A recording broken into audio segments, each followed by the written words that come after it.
Welcome to South Harmon. Welcome to South Harmon. Hey, welcome to South Harmon. We glad you here today. Another AMA. Ask me anything. Super chat is cool if you wanna pay to play. Like and subscribe, that's what we really appreciate. Let me introduce you to the tear down king. Mike McNutty, ask your questions, he'll answer anything. ATM, you know Adam put them graphics on the screen. Glad you tapped in now, stay tapped in for the team. Hey, everything is posted. Go follow the socials. South Harmon FF tag us if we get noticed. Welcome to South Harmon, we glad you here today. Welcome to South Harmon, we glad you here today. Another AMA. Welcome to South Harmon, we glad you here today. Ooh, baby, we're back. Wednesday night AMA. Welcome in, everybody. Glad you're here today. Adam, buddy, how you doing, man? Hell of a day. Doing well. Look at that guy. Look at that guy. Jersey swap already. The new one, too. See, they got the new jerseys coming. Yeah, did you buy one? I have not. Not I will not be buying a Diggs jersey, Mike. I don't know how long this experience is going to last. But hey, I bet those guys over at Ultimate Autographs signed sh.it signed shit. I bet they'll have one of these Diggs ones signed here pretty soon. They always seem to get the cool shit. Yeah, I think they might. You know, it would be like if I did though. I will say I have the power to possibly like throw off this whole thing. We think it's going to be a big jumbled mess. Like if I buy one of their jerseys, like we know they're out, right? Yeah. We're down to two. Down to two. I don't want you to mess anybody else up anymore. All right. Yeah, I know. It's selfish of me.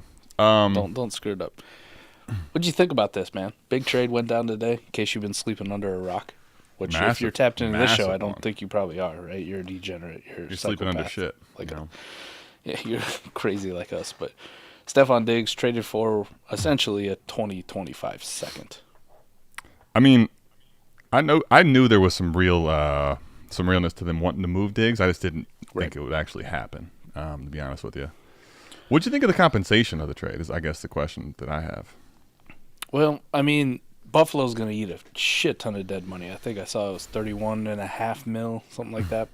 Tons. And because they're not doing it after June 1st, not a June 1st designation, they're taking it all up front, too. They're not spreading it out over 2 years. They want that draft pick, years. man, right? Yeah. So, I mean, right off the rip, man, besides the trade implications and how we get into fantasy, like that said something to me that, you know, I don't want to be like too into the conjecture, man, but you're willing to eat that much, you know, like maybe Buffalo's just tired of his bullshit, man. Like maybe they were. And I wouldn't say he's maybe. Kind of got that. You know, he's got that personality too. That's been a question mark the last couple of years. Just kind of seemed like he was throwing temper tantrums at times and throwing shade at Josh Allen and the team and Sean McDermott, and it just felt like they were like, "Fuck it, man! Like we get a second, just get him the fuck out of here, man." It's not going to fit our culture. What we're trying to do. I agree. I think that it speaks to the eagerness for them to get him out, right? Yeah. We want it now. We want him out now. You know, if it hadn't had been for just a second, right, and they hadn't had eaten so much of the money, like if they got a first from a team, even a late first, you know, like what Minnesota got for when they sent fucking Diggs away. If they had gotten that, like you'd be like, okay, I can't really make too much of it because the first is tough to say no to. Like situation didn't really fit. We're getting a first, easy smash. Here you go, take it. Second, like we're kind of falling in that range, but it's weird too because we've seen so many wide receivers get traded here the last couple of years for pennies, pennies, right? Pennies. I mean, Amari Cooper was dealt away by Dallas. They didn't even give a shit. He's 10 times younger than Diggs at this point, right? Like it feels that way anyway. It's like it felt like he had more tread on his tires. Imagine, going back. I think imagine you had Justin Jefferson right now instead. Whew. Jerry Jeudy dealt this offseason as well. Elijah Moore to the Browns the season before. Like these guys are kind of just getting tossed around, and I don't know. Maybe we're resetting it. Maybe it's because these teams have to pay these elite wide receivers so much. You know, they're like, we're not giving up first because we got to give this guy a big contract. I don't know. I don't know what the problem was with Diggs. I mean, he got paid multiple times. He got paid right after he got traded there the first time. Then they extended him, and that's why they're in this spot now, eating all this money. But kind of feels like Buffalo just said, "Yeah, we're good. We're gonna get rid of you. We're gonna move on." So Right. let's talk about it from the Buffalo lens first, Adam. Yeah. What do you think they do? Like, hypothetically, like, what are the odds? Because there's a couple scenarios in my mind, right? Okay. People with the 109 in Superflex leagues, I see like they're rejoicing, like, oh, whatever fucking receiver goes to Buffalo at the late first, that's the dude, right? Now we got a tier of 9. Let's go. Like imagine it's Xavier Worthy too. 4-2-1. Yeah. yeah. Wait for them Xavier Worthy 107s, buddy. Heaven forbid what would happen if Brian Thomas went there. Oh, stop. Yeah. So hypothetically, just think about that situation. That's number one, rookie wide receiver. They stand pat. Situation number 2, also dealing with a rookie. They do have enough ammunition now with the second plus their own plus their first to possibly trade up. Sure. And it could a Rome Odunze be in play. I see Debro out there saying like it probably won't happen, but if you go back and look at like the Julio Jones trade, like that kind of shit does happen, right? Like a team can come from the 20s all the way up into the top 10 and grab a prospect like Odunze. So that's scenario number 2. Another one, there's still kind of a big name receiver out there, and I know it's in a conference rival, a playoff hopeful, but another receiver who might be a little bit disgruntled with his team, also looking at getting a big-time contract, and definitely could fill that number 1 alpha role for Josh Allen, T. Higgins. So Sure. I gave you 3 scenarios. Give me the percentages on each, right? Make sure it adds up to 100. We got to do math here. Well, in your opinion, like, what do you think's most likely? I mean, I'd say probably 60% on that they draft somebody that closer to where they're at realistically. I'm not saying pat. Yeah, I'm not saying they're not going to try to make a move, but I think if they're trying to trade up for a Rome, like that's. I'm not saying it can't happen, but I'm going to put a lower percentage just because it's probably going to take a haul, and I don't know how strongly they're really feeling about it. I think it's going to take what they got as a second and probably more because they're what pick are they? 28? No. Yeah, it's a later 20s. So 26, 27, 28, so somewhere around there. I don't know exactly. Which I should know because we do a mock draft show every Monday night. Right. I actually thought you might know. I don't. I'll be honest. I don't know it off the top of my head. It all blends together, and then especially if anybody tuned in this Monday night, we let the computer draft for everybody but 8 teams. We just went by East, AFC East, NFC East, and PFF's mock draft computer was like, "Fuck it, we're giving the Packers like 6 straight wide receivers." So, kind of devolved into a clusterfuck. Now I think there's probably some scenario of the T. Higgins one. How about this one? Since we're on the subject of the trade up, right? Shout out to Cody Carpentier, man. All right. My guy, Cody. Dog. Hypothetical NFL draft night trade. Bills receive pick 6, which could be Neighbors. Or Dunze if that's their dude. But let's just say it's Neighbors. Okay. Giants get pick 28, 24 fourth rounder, pick 128. 25 first, 25 second, and a 25 fourth. Wow. I mean, that's okay. Well, that's I think what it's going to take if you want to go get it. Yeah. Going back and looking the Julio Jones trade, they got the 6th overall pick, right? Yeah, they traded up the 6th. I remember it very vividly. Right. It was a package of 5 draft picks, including Atlanta's number 27 overall selection in the first round this year, the team's first round the following year. The Browns also got a 2nd and a 4th round picks in that year's draft. So he basically said this. He said this is the blueprint. I remember we also we messed them all up, buddy. So it was a Julio. Well, I mean, it happens. But what do you think about that though? At least, I mean, you're talking 2 firsts and a 2nd, and then some 4ths, right? I was gonna say, Mike. I'm gonna go 60, and then I'll go 25 on the trade up. I think that's. If they wanted to, I think that's realistic. I don't know if they're really willing to pay a receiver after what just happened here. Like again, right away. That's where I wonder about the T. Higgins thing. You know, the T. Higgins one seems the most probably unlikely, right? Yeah, because it's not that T. Higgins isn't proven, but it's like we're gonna go do the same thing again. Like get a guy coming off of pay him, extend him, and then pay the draft capital, whatever that's going to be, to go get him. And he's kind of a diva at that point, right? Well, they also feel far on the ends of the spectrum of divas, right? Like you never really hear anything from T. Higgins ever. You don't. Now, unfortunately for T, like that's usually involved because he plays like 2 snaps and then hurts his hamstring and has to leave the game. So you don't see him throwing a fit on the sideline. Yeah, imagine, I also think, Mike, you think about it, Antonio Brown, where he started and where he ended. Wildly different things. A one-time Buffalo Bill for 6 hours until he was like, I ain't going there. The trade gets rescinded. He's like, fuck, I ain't going to Buffalo. You just put that. You just get that the GIF where he's got no shirt on, he's in the end zone waving. Bye. I'm out. So most likely drafting a wide receiver, your second would be possibly at a trade up, and your last would be. I think they're gonna draft one. I think that's why I go 60% there. I think they're drafting a receiver. I think they'll move up if they can, if it makes sense. But I think there's 4 receivers possibly worth moving up for, Mike. Like a small move up if Brian Thomas is within reach, and then you're gonna pay the iron price probably to go get Rome or to get Malik or Gotcha.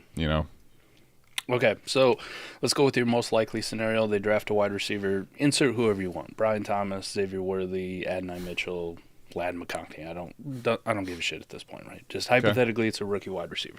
Okay. Does that guy automatically become wide receiver 4 in this class? Automatically, no, but could it be? Yes. Okay. Automatically, because if Brian Thomas and Rome, well, he's not passing Rome and those guys for me, no matter what.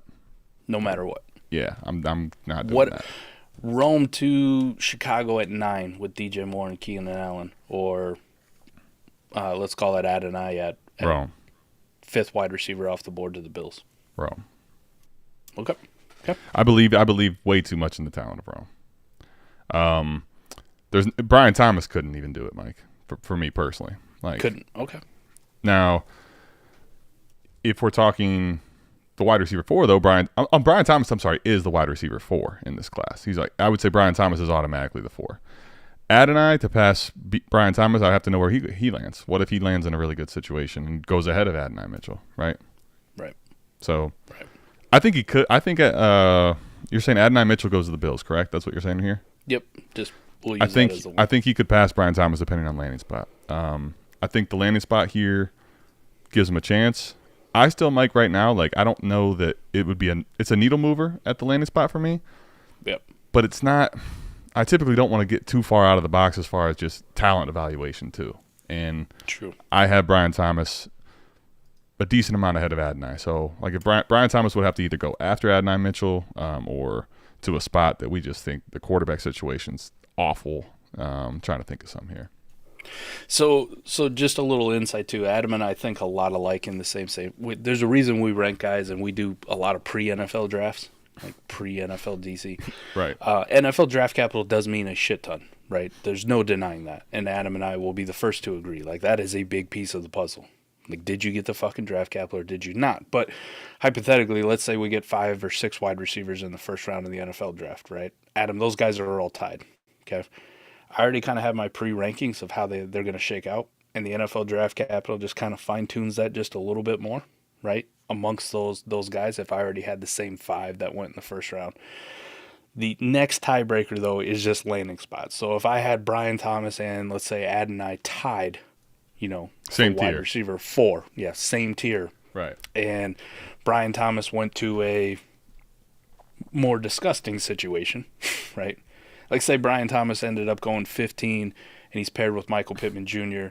and the Anthony Richardson offense. Not that I think A-Rich is bad or anything, but I have a little bit more concern about can he support 2 stud wide receivers? Can he really do that until I see it? But and let's say Adonai was the guy that went to the Bills. The landing spot then would be the tiebreaker for it. But if I have him in completely different tiers to start with, that's not going to change based on landing It'll spot. move the needle up for Adonai, but it won't get him to a tier that he doesn't belong in. Now, Correct. Is that so? Do you have Brian Thomas too far ahead of him for him to jump? I have Brian Thomas and Xavier Worthy in a tier before, Troy Franklin, Ladd. So can Adonai Mitchell jump Xavier Worthy? Possibly. Okay, He could. but not BT. I just like BT way too much. I agree. Now let me just use this mock here. 28 is Adnai to the Bills, actually. This is a mock on CBS that was pretty recent. Okay. Oh, it was done right after the Diggs trade, actually. So this is like brand new. And then Brian Thomas actually goes to the Chargers. So the Chargers don't take one early, and then they trade back into the first at 23. I'm sorry, they traded back. They traded back. Vikings move up to go get their pick. It'd be a tougher one just because of where that Chargers offense is. Now, I will say whatever wide receiver goes there, because they're so desolate of weapons, and even though the passing volume may be low, I mean, that guy is stepping into a number one role. Like, even in shitty passing offenses, the number one option is usually decent, especially if it's a target hog. Think DeAndre Hopkins in the 30th passing offense last year. He had 137 targets, and the Titans didn't throw. So Right. Yeah. I'm with you. I think I'd probably still take Brian Thomas even on the Chargers over Adnai on the Bills. Like, that wouldn't be enough for me. And here's the thing too, when I look at the range of where he could go, Brian Thomas realistically, like I'm just thinking from 15 on. Let's just use that, right? A-Rich, the Colts, the Seahawks, the Jags, the Bengals. Like if the Bengals move on from T and draft him, I mean, the Rams, Steelers, Dolphins, Eagles, Chargers, Dallas, Green Bay. I mean, I'm not like none of those landing spots are like, oh man, they're a death sentence by any means. So no. Another question for you related to the Bills. Okay. Does this do anything about it getting a little bit more excited for Dalton Kincaid for you?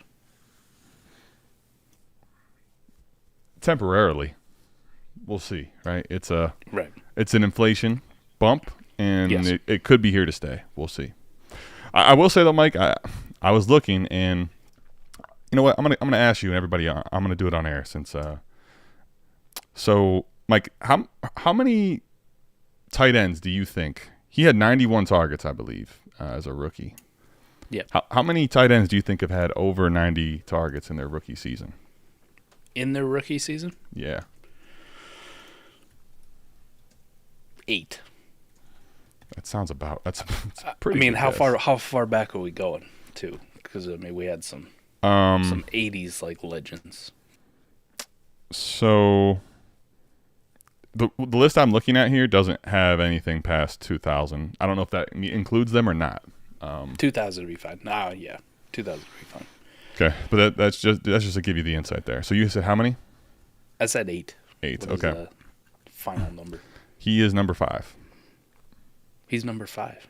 Number 5. And the reason I wanted to also go through this, Mike, wait till you hear the difference in where he's at. Okay, so you got Jeremy Shockey, 127.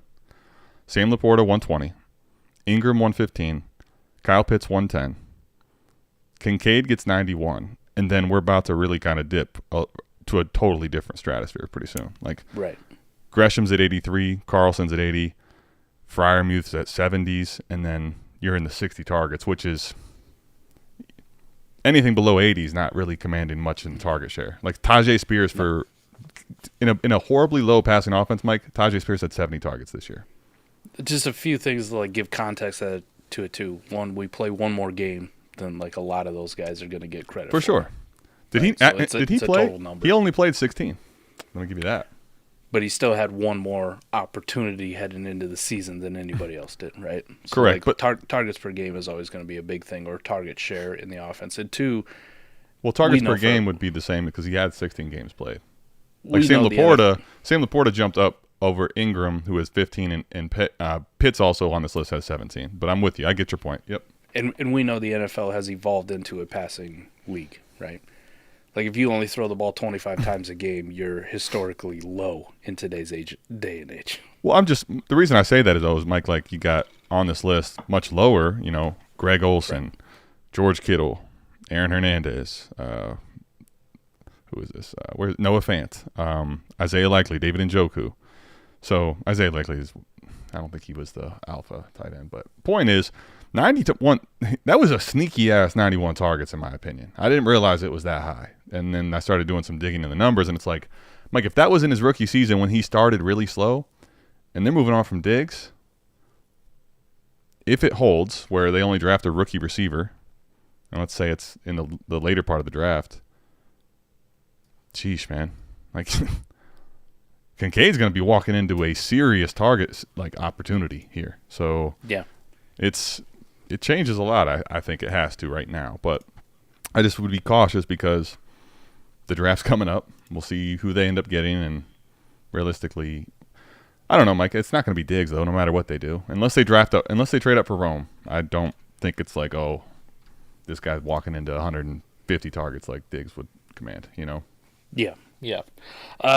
Any effect for some of the other pieces, right? Josh Allen's going to be a big one. Any variation on his dynasty value in your mind? Let me ask you this, Mike. Do you think just bullishly saying no is too dismissive? That's if I say no. I know it's a lot of double. It's a lot of math. It's a double entendre. I think is that what they call it? Double entendre. No, I'm going to say no to Josh Allen being affected by this at all. Okay, maybe just slightly. All right. He's still a top 3 dynasty quarterback, however you want to slice it. No ifs, ands, or buts. Okay. Well, yeah, I think top 3 thing I can agree with for sure. I mean, I'm not. So I was just looking at it.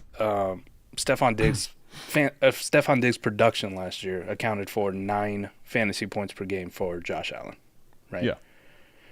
If you still take 9 fantasy points away from Josh Allen, he's still like a 16 point per game quarterback, right? Still, if you just took all of that production, you said Diggs' 1,100 yards and 8 touchdowns are just fucking gone, and not to be replaced. Yeah. Now think about that. If you half it, it's 4.5 points at him, give or take. You know what that brings him down to? What's that? Almost exactly what Lamar Jackson scored last year in an MVP season in fantasy points. Okay. 21. I will say, Mike, I think you're not going to tell me that rookie couldn't step in and do 504? Well, here's my question is, how good is the rookie actually early as an NFL wide receiver? How good was JSN early, and he finished with 604? No, I'm talking about the effect of Josh Allen, because in his first before they traded for Diggs, that quarterback of Josh Allen, I didn't feel nearly as good about as a quarterback at all. Right. And yeah, you were sketchy. he was quarterback 8, and the year prior you could go to points per game. I have to go look at it, but he was. I think Stefon Diggs opened up the offense and made Josh Allen go from a very good quarterback in fantasy to an elite one. And to your point, I think there's at least the conversation he doesn't finish as a top 2 dynasty as a top 2 option this season, just because the offense maybe isn't quite humming as much. That would be. Now, does that move him much in dynasty? Not really. I mean, to your point, there's no chance I'm letting him go. If you want to put Mahomes ahead of him right now, fine. That's probably about it for me. I don't know, Mike. I don't think I can do past quarterback 2, if I'm being honest, in dynasty. But I want to make sure there's at least I'm being and acknowledging that this season may not be a top even 5 option for him. That'd be a tough one. I'd take that bet. Well, I'm not gonna bet you that he's gonna finish outside the top 5. I'm just saying that when they got Diggs, Mike, quarterback 1, quarterback 1, quarterback 2, quarterback 1. He's obviously developed a lot since then. He's a better quarterback, I think, as well too. But before that, it was CJ Stroud. His rushing stats were great, but his Mike. I mean, in a 16-game season, he had 3,000 passing yards, 18 fantasy points per game. Yeah, his first 2 years. Yep. So 18.2 on the nuts. QB 14, QB 11. He was CJ Stroud his first 2 years. I think Mike, he's still going to be from a fantasy perspective, all right, not a NFL quarterback. Correct. Right. No, I'm just saying that, Mike, I could see him being outside the top 5 on if it really wasn't. If it was bad as far as how it gels. I'm saying that I still probably have him inside the top 5 just because of his floor is outrageous, man. Right. But just for me to be that tough about it should let you know how good I still think he is. I mean, Stefon Diggs retired at week 11 last year. Just didn't tell anybody.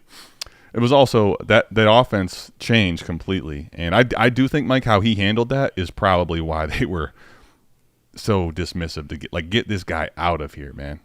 I mean, week 11, 23 fantasy points. Week 12, 40.7 fantasy points, 21, 16, 26, 22, 25. Sure. I mean, it's just playoffs, 33 and 30. Mid-season. Diggs being MIA. But mid-season, you change the offense, and that's probably tougher on defenses, I think. And then you're still accounting for Diggs. I think what you're going to account for the wide receiver room, if Adonai Mitchell's your one and Curtis Samuel's your two, is going to be different. So any of those ancillary pieces on Buffalo, the Khalil Shakirs, the Curtis Samuels, you got any interest in those, or does it feel like people? Shakir, I'm probably no. I'll be honest, like Curtis Samuel, Mike. If I had him, I like having his little flex option ability, but I mean, I'm not doing much with it. Like if it happens, cool. It'd be fun. He'd probably give you a few pop games, and then you'll start him, and then you'll be frustrated. That's why you play best ball, but that's another conversation. Yep. I mean, for Samuel and for Shakir both, I think it's a good thing. At least right now they have a little bit more opportunity. But I'm not actively going out and being like, I got to get this guy on my team. I got to pay a third for Curtis Samuel right now. Got to get it done. I'm good. All right, let's get to super chats. By the way, D-Walk's been up here for a minute. Thanks for the lab. It's like a freaking game genie for dynasty trades. Boom. Nice. Yeah, it is. Welcome, D-Walk. Here, by the way, we thank JCap for that, invented that thing. Yeah, we'll get Stefon Diggs about here too. By the way, thanks for that super chat. Appreciate it, ask man. you. Let me ask you to get to. You can get to the Skeletor one too, but we got to move on to. We got to move on to Houston. We got 3. Oh yeah, for sure. We on to Houston. CJ Stroud. Obviously good. I mean, obviously good for him. Does he move in your dynasty ranks? No and shit. if so, by how much? Let me just, Mike. I haven't changed them since. Let me just see where I was. I don't want to. I want to answer the question. Not just off the hip. So let me just. You and I both like him, but we were far lower than consensus on him, right? Well, no question. I can guarantee that. We were not taking him in the top 5. I think that's where I had him at. What I have 5 or 6. Let's see. That's where I'm not sure what I had. Let's pull this up. Let's pull these bad babies up. Mine's really not good. Not good meaning how low you had him? Yeah. All right, so I actually had him at 4, Mike. I had him at 4. I had him. What I wasn't sure was if I had him over Lamar or not, and I did, just because. And that was more so, Mike, because I think that I can trade the frenzy for CJ is stupid right now. You could trade him for more, right? Which is insane to think, but now, Mike, I know you can trade him for more, right? Right or wrong? I mean, right. Here's my question to you. You say it's good. We can't argue that. I have him in tier 2. I think you probably didn't. You had him in tier 3, didn't you? No, I had him in tier 2. Did you have 2? Okay. It's a big tier. Can he go to tier 1? That's my question to you. No. Okay. Maybe in 2 years. Okay. Now you got to see something incredible for him to be tier 1, right? And we touched on this when we dove into 40, where the reason I come from quarterbacks right now, with the way zone defenses are. Right. You got to have that rushing floor. You got to be at least a 400, 500 yard guy. Unless you're Patty. Unless you're Patrick Mahomes. Now, I think Joe Burrow possibly, and Joe Burrow he can get in there. Like Joe Burrow is sneaky because those are 2 guys where they're 5,000 yard threats, right? 5,000 passing yard threats. If not, like you're looking at 4,500 yards and 35 plus touchdowns. Mm-hmm. Now, can Stroud get there? Yes. Is it likely? I don't know. So for right now, like if I'm being safe, no. Tier 1 seems like a long shot. I'm just doing something here real quick. So he was on pace for like 4,600 yards last year. Missed 2 How many games. touchdowns? He had 23. So let's see, what's that? Probably on pace for 26, 27. Right. Let's see. 8 touchdowns is a lot of fantasy points. 26. Well, my only point is, I mean, he was on pace with that receiver room. Think about what we thought of it going into the season as a rookie. Mm-hmm. He was on pace for about 4,600 yards. Almost universally, the community thought that receiver room was dog shit. Absolutely. The conversation, Mike, what's so funny looking back, hindsight 2020. we were concerned about Bryce Young's receiver room, if we're being honest about it. but we kind of like gave him a pass on it. Didn't like, we thought he would just be able to overcome that, and we kind of thought CJ Stroud like it. Now that receiver room and him, no, that's not going to go well. I know he threw to everybody at Ohio State. I think is partly why. Hey, I was 50%. I shit on both of them on draft night on the stream live. I remember it was pretty awesome. 50% though. I was right on Bryce, and it was because of the receiver room and the situation. I guess I'll just say that, Mike. I think there's a path with the weapons he has and what I've seen for him to do it on the field. But the reason I think you could argue for tier 1 is because what the market's going to do. The market's already probably there. That's what I'm saying. I don't know how I leave him out of tier 1 just on market value. On market value, I think that's a pretty good point right there. Market value should tell you. And that's what I'm saying. I think there's a chance. I agree with you on that. It's not a lock. But there is a chance that he does have the upside to capture a 5,000-yard season if someone was going to do it. I wouldn't bet on it, but I think it could. At number 3. Mike, wait till he is at one point. Mike, remember when Herbert was? Remember when Herbert was quarterback 1? Yep. Now that should tell you range of outcomes for what we could see in CJ Stroud's dip potentially. But Mike, Herbert was quarterback 1. 1 now. People are taking him at 1. So CJ's going to get there on keep trade cut. Mark my words, it's going to happen. Okay. All right. So I got my point is I'm not putting him at 1 my rankings, but I got to put him in tier 1. I think just because the market's insane. Hypothetically, then with CJ Stroud, you're sitting in a dynasty startup right now, and I love to use these because these don't fucking exist, but you can't trade. Can't trade. Gracious. Can't trade. Take the market out of it. CJ Stroud or Lamar Jackson for your fantasy team. Dynasty team. I want Lamar for the next 2 years. Joe Burrow or CJ Stroud? CJ Stroud. Ooh, Kyler or CJ Stroud? Stroud. And this one, I love it. Anthony Richardson. That'd be Mike. That one. I'm probably gonna take the swing. I'll take the A-Rich still. My 101 in my 101 in my heart. 101 in real life, baby. I called it for a while back. He'd be the 102 in today's draft. So none of us were right. I'll probably move him up in the tier. I kind of feel like right after Lamar because of market value makes sense. But Lamar from the fantasy production standpoint is just a focused, healthy, paid Lamar Jackson is fucking good. No, I mean there's no. Of course, Lamar's good. I think the question, and DB, I saw him put it in the chat. Like the tough one is Burrow or Stroud. Yeah, and Mike, I just think with Higgins moving on, I think Higgins moving on potentially. I'm gonna say I think it's very likely, personally, in my opinion. Knowing the owner, knowing the situation, but it's not a guarantee. If he moves on, it's great for Chase. I don't think it's as good for Burrow. Yeah. I'm just if I'm gonna give you weapon changes, like, okay, you proved to me with dog shit that you can be awesome. Maybe Diggs is cooked, but it's not gonna hurt. I don't think his weaponry.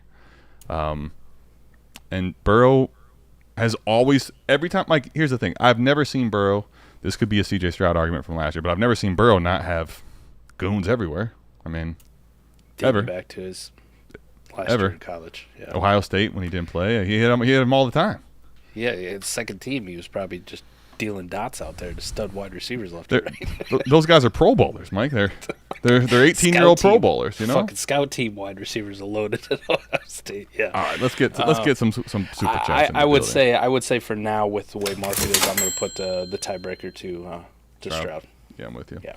We'll get a couple super chats, so we got to touch on the pass catchers. Sheba, I think this is supposed to be Sheba dog laughing slightly while blushing and covering his mouth with one arm. I think that's supposed to be a emoji that didn't give me the emoji. Either way, man. Simon. I respect it regardless. Super chat. Hope y'all had a happy Easter. By the way, he super chatted so that we would answer the question ahead. So I'm in the early stages of a slow auction startup. 24-hour bid timer resets with new max bid. $1,000 budget. It's a start 11 lineup league. Any slow auction strategies come to mind?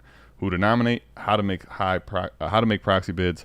Take the lead ASAP, or let the clock wind down on targets and bump them last minute. Thanks.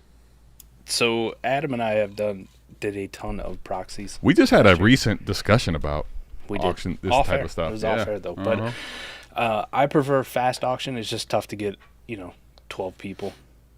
You got to bring a lot of schedules to the table, you know. Right. It's tough to do now, but I much prefer. Mike, that's why I'm not fine. in berries. That's why I'm not in berries.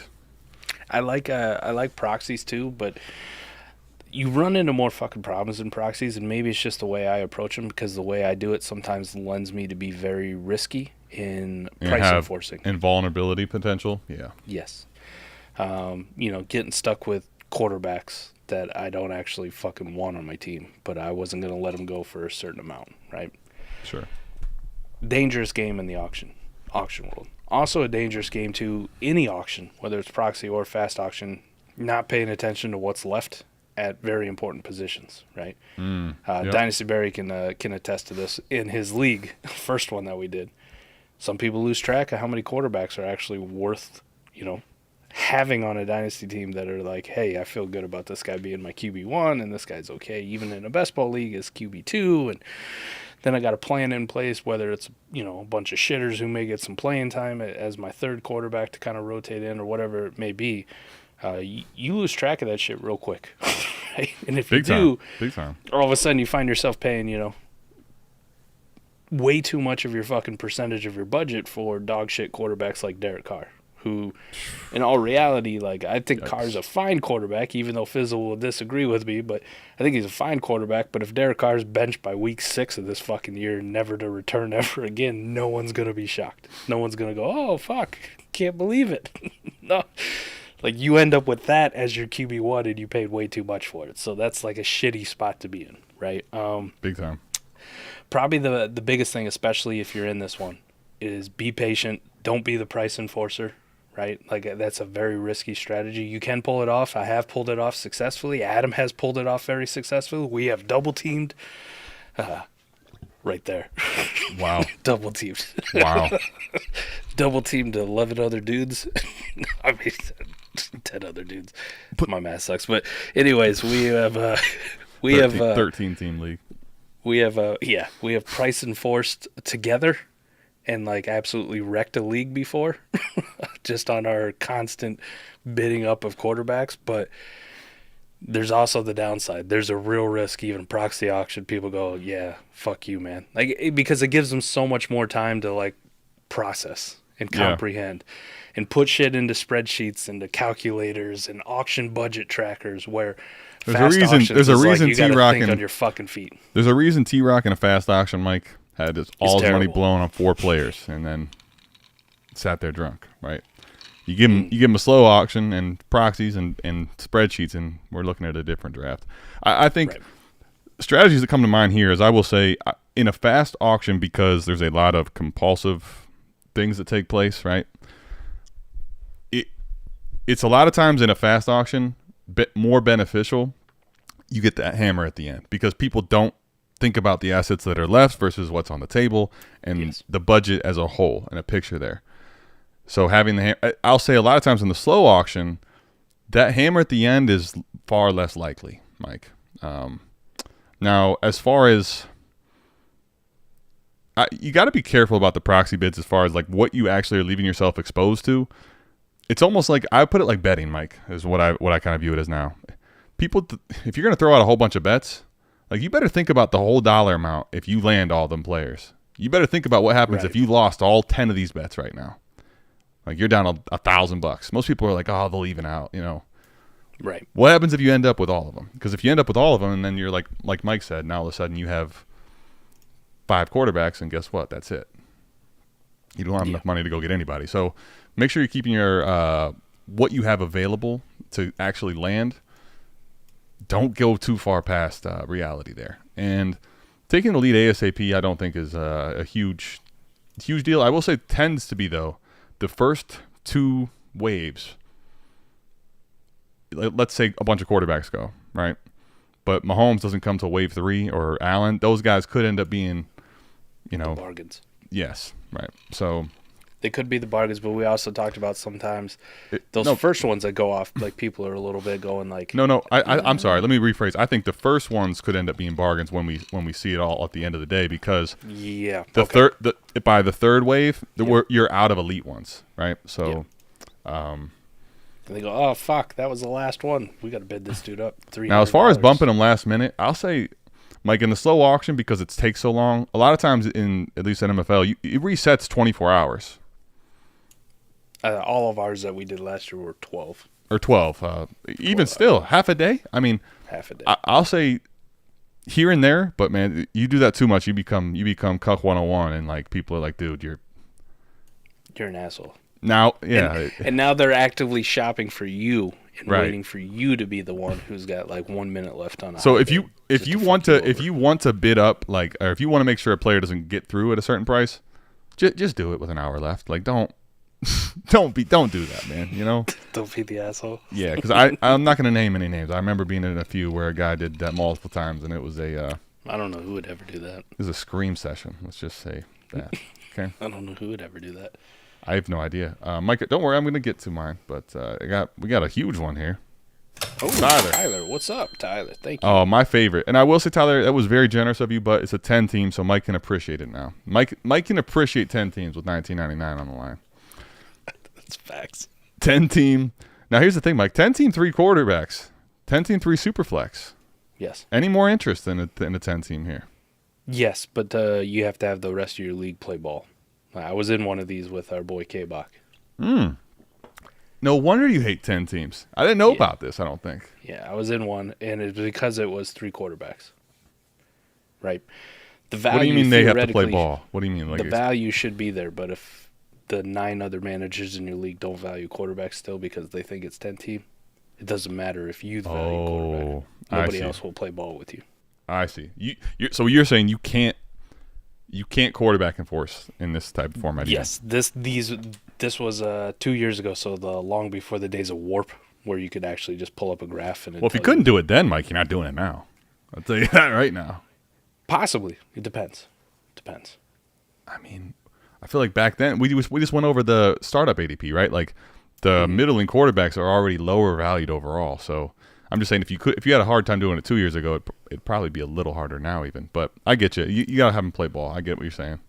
I just mean like you end up walking away with the startup draft for this thing with 3 elite quarterbacks. Right? Yeah. Now, great for your team. Then you got to like try to fill out other positions. And people come to you with trade offers for one of those elite quarterbacks, and it's like they're not even fucking close. Right. Like they're treating it as like a 10-team, 2-quarterback league where it's like, fuck off, man. Like, I'll just keep these guys. Thanks. Yeah. No. It becomes very stale and very gross. Well, I was just going to tell you, Mike, that the biggest thing to me is the difference where it's 12 teams has evolved into this. It took them a little longer. In 10 teams, even though I'm starting 3 Superflex, Mike, like the middling quarterbacks, shitty quarterbacks especially, I'll take them because I can start them in a Superflex spot, but you're not going to ever have a market for those guys. Now, if you can get 3 elite quarterbacks, now I'm highly interested because you're taking elite quarterbacks off the table and putting them in the most optimal spots. That's like what you want in this 10 team, I think. So anyway, first startup in this format had the 102 startup slot. I gave my 212, 312, and 402 for the 101, 710, and 1201. Took Allen and Stroud. What's your thoughts on this trade? So Mike, he ends up leaving with Allen and Stroud. So he loses 212 and 312. And 402. He gets the 710 and the 1201. Man, he took Stroud early as shit, man. He can see the future, though. He's seen this shit coming. He predicted it. Now, the only problem is he took Allen, too, right? Like, he had it both. I think it's fine. Just earlier, I kind of alluded to it before we even read the question, right? If you're taking it for the build of your team, it's a good start. It's a good start because I imagine if you pull up the Warp on the league, the quarterback line is going to be very, very high. Like you're going to want. The only problem is, Mike, in a 10 team, I'm with you. I think having those 2 quarterbacks is a huge advantage. I'm no disagreement. My only problem is now, okay, your next pick ain't coming till the 5th round, and what do we know about a 10 team? I want to juice this sucker up, right? Like I want right. But he also was only starting 11, so like those 2 elite quarterbacks are eating up a shit ton of fantasy points. Right for sure. But I mean, now your third quarterback is probably going to be, I mean, mid at best. You're in the 5th round before you're drafting. That's fine though. You can find a filler for that. Right, but Mike, you don't have a receiver though. You do not, which makes it tough. Now Like, you're in a position you're where going to be outside of the in. top 20 receivers probably. Your value's locked into two guys where maybe the rest of your league doesn't actually value quarterbacks. Right. Now, hypothetically speaking, though, maybe those first couple rounds, Adam, people don't take the quarterbacks like they should. And all of a sudden, maybe you're staring at Trevor Lawrence-ish in the 5th round when he shouldn't be there. Yeah, it would have to be because, Mike, if it's not him or Dak, like it's, I don't know. Purdy? No. Like that's not it for me. You know what I mean? Yeah, I mean, I'm not a big Purdy fan, but even then, like in this format, to have him as my 3rd quarterback. Like Sure. But I'll kind of figure out skill guys as I go because I'm doing okay here. Sure, but I mean, all of a sudden, then let's say Purdy goes, Tua goes. Now let's say it's Goff, who goes in the 4th, and now you can maybe get him in the 5th. And I'm just, Yeah, DB hit it. I'd love to see what the warp graph looks like on this league. actually, by the way, Tyler, it's a nice super chat. So if you could give us the information, we'll pull up the warp on it and take a peep. Big Y'all, boom. y'all need a dry erase board. I love that. I could be the John Madden. We need what do you teleprompter? What do you draw on Yep, let's do it. over here? We need one of those. We need that technology. You know what, Mike? I'm pretty sure you The can do iPad that out? with an iPad. Think so? I think you seen the little stylus now? I'm sure you can do it with the screen share. That would be that'd be trippy though. That would be trippy as hell. You know, you wouldn't let me have it because I just draw dicks on your head all day. No, there's no way Mike with ice, straight vodka with ice in the glass is getting a fucking stylus to go on screen too. No chance. All right, we'll come back to this, Tyler, once you get us the warp information, I think. But anyway, what's your thoughts on this trade? He didn't actually say anything else that he drafted, right? Yeah, I think it's fine. I think it's fine. It's a little bit more risky. It's a little more risky. I would have just taken the quarterback at 101, right? Took Josh Allen or Jalen Hurts or Mahomes, whoever the fuck flavor was, right? Take that top guy. And then kind of waited to see how everybody else valued quarterbacks in that first round. Like, I kind of wanted to see what would have came back to me. Yeah. Because how fucking pissed are you going to be if there's a legit, like, top 9 quarterback? You know, I put Stroud at fucking 9 in my tier. But you're on the clock at the Hold on a second. It's not the 212. It'd be the 210. I just thought of something. How do we have a 212 and 312 in a 10-team league? Yeah, it's habit, man. I'm sure it's just habit. Well, it's just habit. I just want to point out that, you know, I'm having a hard time. I did a video with a calculator once as a thumbnail, Mike. The math ain't math in here. I'm sure it's just habit at this point. Trust me. By the way, Tyler, can you allow? How did you get the 12? Tyler's a 12-teamer by trade, man. He knows. I love that. Stro 1439, man. I'm gonna pull this one up. All right, let's do it. Gotta see how good the graph is. The startup's still going on, right? Allegedly. Well, because I was going to check the lab, but it probably isn't there. I would hope so. Either that or then the fastest drafters ever, man. Comes on, drops a $20 super chat, ask how he does. Be awesome. That would be Fucking draft's already over. fantastic Done. stuff. Done. Love it. Bam. All right, Warren Moon. Yeah, as I expected, that quarterback line is fucking stupid high. Stupid high. What's his username? Stro 1439. Okay. STRO 1439. Warren Moon me. Crazy high award. I mean, I guess the question is, Mike, do you think it's viable though? Like, do you think you can get away with it when you don't draft a skill player till round 5? That's the question. Yes. I think that you With think you this can? kind of war for quarterbacks, yes. My first 3 picks would all be fucking quarterbacks. Bing, bang, boom. Even if I end up in that 15th tier. Yeah, if you get 2 guys over 2, right? But I guess, yeah. I mean, as I'm looking at it, it's not super steep on the wide receiver line, right? Like, even if you're saying you're not getting you're getting wide receiver 30 in warp, you probably can make it up. It's probably worth it. Start 11, Mike, I will say is right on the fence as far as that you could catch up the other way with out of multi-year warp, 13 out of the top 20 picks are fucking quarterbacks. Yep. Oh, I'm not debating that you should be taking anyone but quarterback in the first round in this draft, but more so that if somebody hits you with, you know, three wide receiver ones and decent flex wide receivers and you got them 2 quarterbacks, it's a fight that might be uphill for you. 22 out of the top 40 are quarterbacks. Yep. I mean, I'm just wondering. You can keep telling me that he's got hammers at the quarterback position. I fucking know that. I hear that. I understand that. I'm talking about the rest of his team. For goodness sakes. I'll tell you the rest. How many times can we talk? 22 out of the top fucking 40 are quarterbacks. How many in the last 10 years? Go back to 2007. I don't need that information anymore. What I want to know is the rest of the team. I want to know. We're talking about a start 11. 23 out of the top 50 are quarterbacks. So there's your cutoff point, right? You get past QB 22, who gives a fuck? Okay. Don't backfill. I mean, the quarterback line is the quarterback line's legit. Can I tell you the one problem though, Mike? Let me give you the one problem about this. You go to single year. I just want you to just stick with me on this for a second. If you look at the warp graph and you have the top 2 quarterbacks, great. Okay? Go to single QB and guess what happens all of a sudden? You know where CJ Stroud was last year? 14. Mm-hmm. So like if one of those quarterbacks that you paid quarterback 1 price for isn't giving you top 5 warp and someone gets, because guess who went ahead? Matthew Stafford is giving you the same warp, right? Like Russell Wilson, Baker Mayfield, Jared Goff, Tua. So if somebody doesn't do that, they get a cheaper QB, all of a sudden it's negated. That's the problem, I think, with it. 14 of the top 20 in single year warp for quarterbacks. Tyler, you have your answer. Quarterback's the answer, Adam. Well, we now know officially. We now officially know that quarterback is the correct answer. Yeah. I'm going to do 30 and 40 if you want. I will say, Mike, because this is a hell of a package for CJ Stroud. You just told everybody you are in on Mr. CJ Stroud. I love hearing this. Yeah, and the conviction to take him at 2. Yep. All right. Let's see. Now let's get into mine. Jalen Hurts disrespect.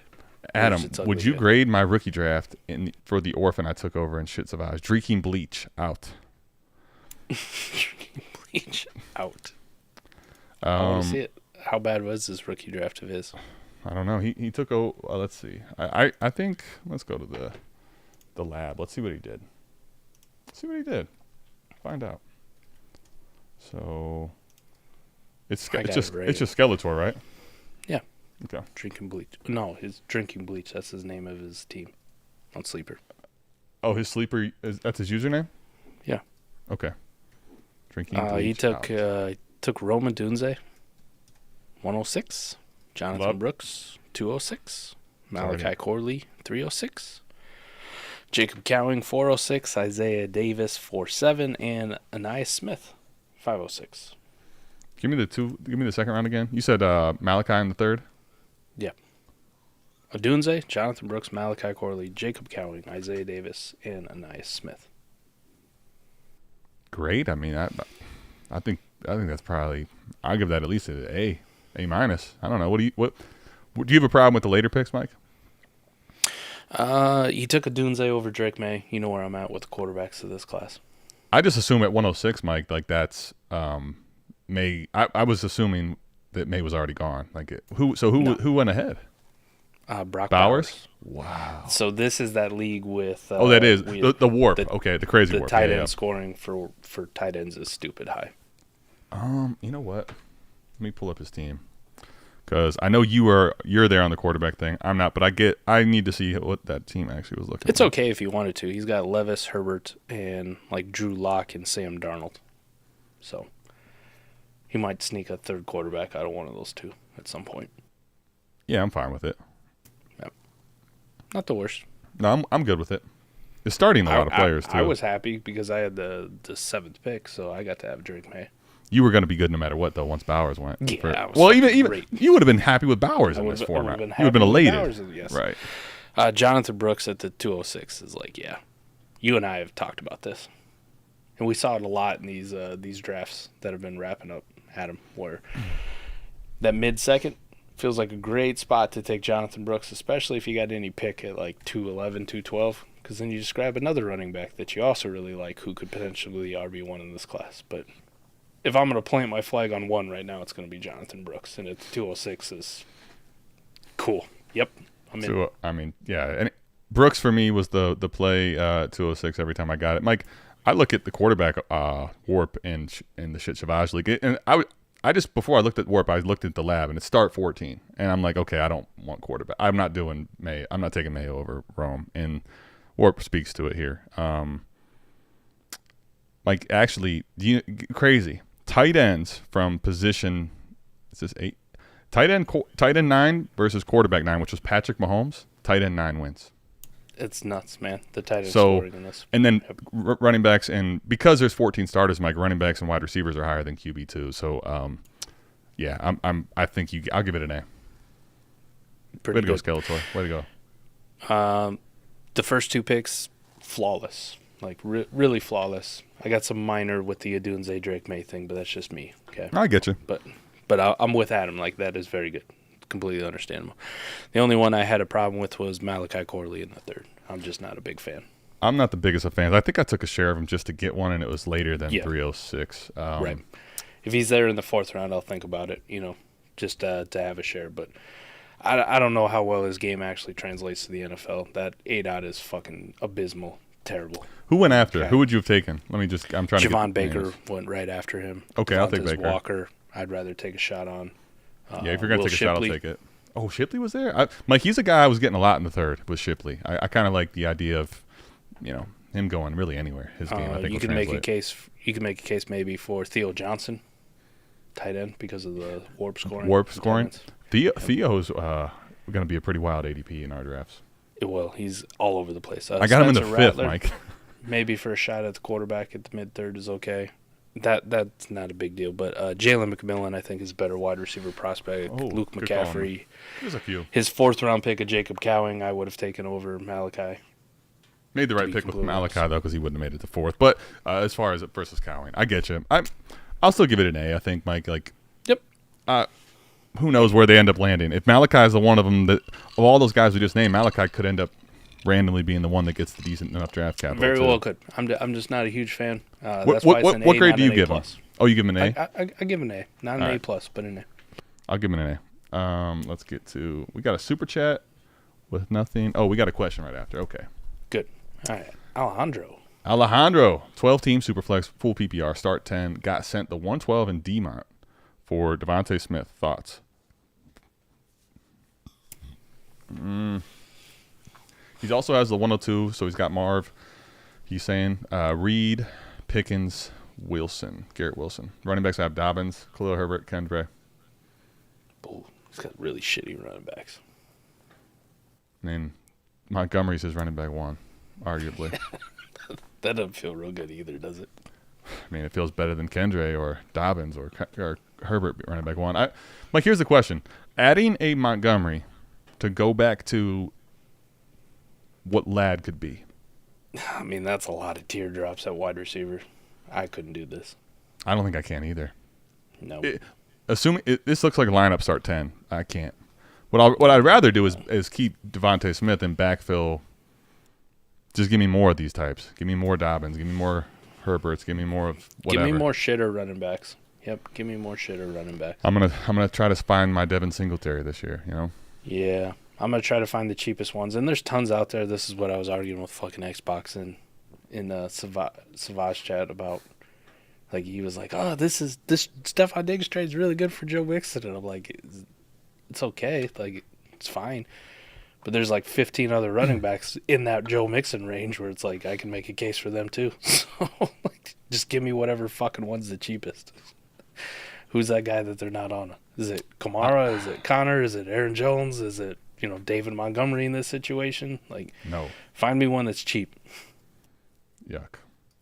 Yeah, your quarterbacks are fine. Wondering is it worth it to make a push? Yes, just not with that trade. Yeah. That's a no for me. Not in the start 10. I won't give up Smitty. It's going to be a no from me, dog. Yeah. Now, if it was like the 109 in DMont for Smitty, could you do that? Because you kind of get a feeling that 109 is going to be quite a few tiers above whatever the 112 is. All right, let's see. We had a thought. Was that the last one? Okay. We're caught up? We're caught up, man. We're caught up. All right, Houston weapons. Stefon Diggs now in Houston. Yeah. Tank Dell, Nico Collins, Stefon Diggs, Dalton Schultz. From the pass catcher standpoint, what the fuck are we going to do with these guys? Like, is there anyone that you're like, I feel a little bit better about? Because my initial reaction is like, this sucks for all of them. Like, all of them. Diggs, Nico, Tank, Schultz. Like, it really sucks for Schultz. Really sucks for Schultz. But it's a hit to all of them. Now, Adam, I think that there's going to be one of those guys that surprises us, you know, like where we fade them. Mm-hmm. I don't know how far the community is going to fade some of these guys. I think for me, I'm probably just going to end up taking like the cheapest one, and like my feeling is that's either going to be Stefon Diggs or Tank Dell. Say that again. The community is going to fade them, right? Like you're Yeah. already seeing it. They're already all falling. Sure. Well, yeah, I mean, naturally, right. They're all falling. I do think there's going to be one guy who like stands out at the end of the season. We're like, I can't believe we faded this motherfucker. You know, I'm convicted there's going to be one. Okay. I don't know who it's going to be though. Okay. Is the value going to be Tank Dell, or is it going to be Stefon Diggs, or is it going to actually be Nico? I think I'm probably just going to default to like whatever the cheapest one is, relative, right? Like Diggs is always going to be cheaper than the other two guys because he's old, right? Mm-hmm. But relative to how cheap he is, right? Like relative to how cheap he is, he's kind of in the same situation like a Keenan Allen, right? If he's like costs 2 rounds more than fucking Keenan Allen does, then like I'm probably out. Okay, like I'm good, right? Like just give me a Keenan. But hypothetically, let's say like Tank Dell falls down to wide receiver 36 in dynasty value. Like that's kind of my feeling that might be the guy that I might be more in on than the rest of the community, especially if he approaches that price. You're predicting that Tank Dell is the one that really takes the biggest hit in market value there, though, right? Yes, I think he's probably going to be the most unsexy out of that trio. You know, there'll be a lot of people in on Diggs, obviously, because we've seen Diggs historically be very good. They're going to talk about motivated Diggs, that kind of thing. And just inherently from dynasty value, he's going to be cheaper than the rest of the guys because he's older. Okay. I think here's what I think, Mike. Last year, when you look at the Houston offense, I'm actually trying to find the data on this. I'm trying to pull it up as you were talking. That's why I should ask the question again. I'm trying to see how many games Dalton Schultz, Tank Dell, and Nico Collins all played together. Because there was Nico and Tank both had periods where they missed. So right. I look and I think a guy as good as CJ Stroud, realistically, Mike, can probably prop up at least 2 receivers. Like he's capable, I think, of having 2 receivers that are very good. Now, that's not like speaking to this offense as a whole. I just think he's capable of having. We saw him do it when Tank and Nico were healthy. It's not like Nico was only good when Tank was out, or Tank was only good when Nico was out, all right? When they were both on the field, they both had moments. Like they both had big games when each other were complimenting. And it, kind of like the Joe Burrow thing, like Burrow with Chase and Higgins. Like I think he can support them. I'm just more concerned about like who's going to be the Tyler Boyd where it's like, yes, it's fine. It's fine, but it's not what I fucking paid for, okay? Like, I don't want to be stuck with the Tyler Boyd of, like, I paid a 6-round startup cost for a guy who's only, like, an 800-yard receiver, right? Like, I don't want to be that dude. No, I'm with you. My biggest – I'm literally running numbers right now just to answer the question. But let me ask you this, Mike, because I think one of the hard parts is going to be – I think if there's an injury to any one of these receivers at any point, like you're looking at almost – I just want you to think about this right now. Obviously, they're all healthy, and we project them all to play. But, for example, if Tank Dell were to go down, Nico and Diggs, people would probably have them – Nico would go back to his old cost probably, and Diggs would go up from where he is because he just finished horribly. People are like, oh, it's CJ Stroud. So – the problem with, I think, pinpointing it is going to probably just be some variance. Like, if that was Tank Dell and Nico, or if that was Tank Dell and Diggs, like, that situation would be awesome. But I don't today, like you today right now telling me which one you think is going to be the odd man out. I mean, good luck. I don't know how you honestly predict that without having some inside info. I doubt it's going to be Diggs. I'll tell you that. I doubt it's going to be Diggs when they just made that trade for him. Right. I'm trying to look here. So we got our spike week sheet, and I'm trying to just go through and highlight all the fucking guys on this team, but I have a hard time finding Robert Woods because he must have been that bad. What's your offense you going with? Oh, last year? Yep. All right. Well, I just do Nico, Tank, and Noah Brown. It's the highest that is on here. All right. So I'm trying to find if there's any correlation between, like, them being out, right? So Noah Brown didn't play week 2 through week 5. Nico Collins didn't play week 7, week 10, and week 15. And Tank Dell didn't play week 6, week 7, and week 14 through the rest of the season. So, like, it's all over the map with these guys. Like, they were all in and out of the lineup at various times. Right. That's what I'm saying. All right, so Nico had a big game week 2. Tank was a top 18 finish. Noah Brown didn't do shit. He didn't play.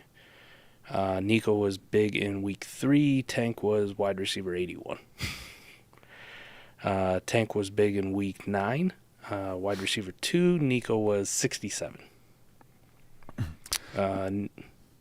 Tank Dell went off in week 10 and week 11. Nico didn't play in week 10, but in week 11 he was wide receiver 24. I'm just kind of as I'm doing the math in my head, Mike, and I'm just this offense is going to be, I think, one of the most consolidated as far as, like, I don't think ancillary weapons are going to get much targets, realistically. So people could finally bury that John Mechie, Xavier Hutchinson fucking love that they used to have.